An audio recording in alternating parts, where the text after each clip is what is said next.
ಅಭಿಲಾಷ್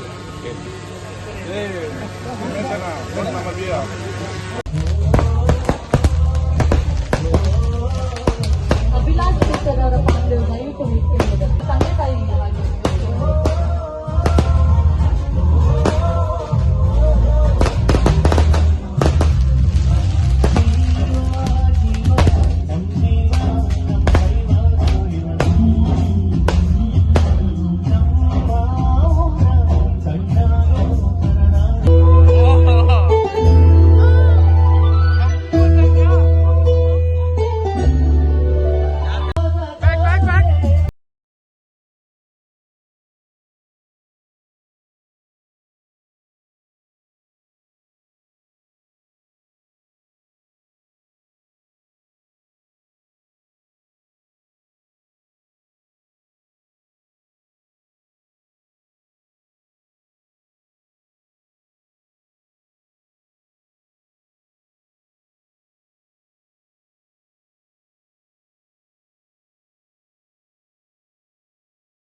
ಅವರಿಗೆ ಹುಟ್ಟುಹಬ್ಬದ ಶುಭಾಶಯಗಳು. ತಾಯಿ ಚಾಮುಂಡೇಶ್ವರಿ, ಕಾಳಿಕಂಬ ಆಯುಷು, ಆರೋಗ್ಯ, ಅಧಿಕಾರ, ಹಣ, ಅಂತಸ್ತು ಎಲ್ಲ ಅವ್ರಿಗೆ, ಅವ್ರ ಕುಟುಂಬದವ್ರಿಗೆ ಕೊಡ್ಲಿ.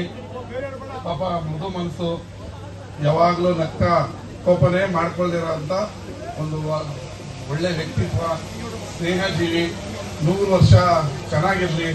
ಅವರ ಸ್ನೇಹ ಬಳಗ ಇವತ್ತು ನೋಡಿದ್ರೆ ಗೊತ್ತಾಗುತ್ತೆ. ಯಾರಿಗೂ ಹರ್ಟ್ ಮಾಡದೆ, ಹಾರ್ಸ್ ಮಾಡದೆ, ತೊಂದರೆ ಕೊಡದೆ, ಅವರಾಯ್ತು ಅವ್ರ ಕೆಲಸ ಆಯ್ತು ಅಂತ ಹೇಳಿ ಎಲ್ಲರಿಗೂ ಒಳ್ಳೇದು ಮಾಡುವಂತ ಗುಣ ನಮ್ಮ ಅಭಿಲಾಷ್ ಹತ್ರ ಇದೆ. ಆ ಗುಣ ಅವ್ರನ್ನ 100 ವರ್ಷ ಚೆನ್ನಾಗಿಟ್ಟಿರ್ಲಿ ಅಂತ ಹೇಳಿ ದೇವ್ರ ಹತ್ರ ಕೇಳ್ಕೊಳ್ತೀನಿ. ಧನ್ಯವಾದಗಳು. ಮತ್ತೊಮ್ಮೆ ನನ್ನ ಆತ್ಮೀಯ ಗೆಳೆಯ ಅಭಿಲಾಷ್ಗೆ ಹುಟ್ಟುಹಬ್ಬದ ಶುಭಾಶಯ. ಸಬ್ಸ್ಕ್ರೈಬ್ ಬಟನ್ ಮೇಲೆ ಕ್ಲಿಕ್ ಮಾಡಿ ಹಾಗೂ ನಮ್ಮ ಹೊಸ ವಿಡಿಯೋಸ್ ಅಪ್ಲೋಡ್ಗೋಸ್ಕರ ಪಕ್ಕದಲ್ಲಿ ಕಾಣುವ ಬೆಲ್ ಬಟನ್ ನಮ್ಮೆಲ್ಲ ವಿಡಿಯೋಗಳನ್ನ ಲೈಕ್ ಮಾಡಿ, ಶೇರ್ ಮಾಡಿ ಹಾಗೂ ಕಮೆಂಟ್ ಮಾಡಿ.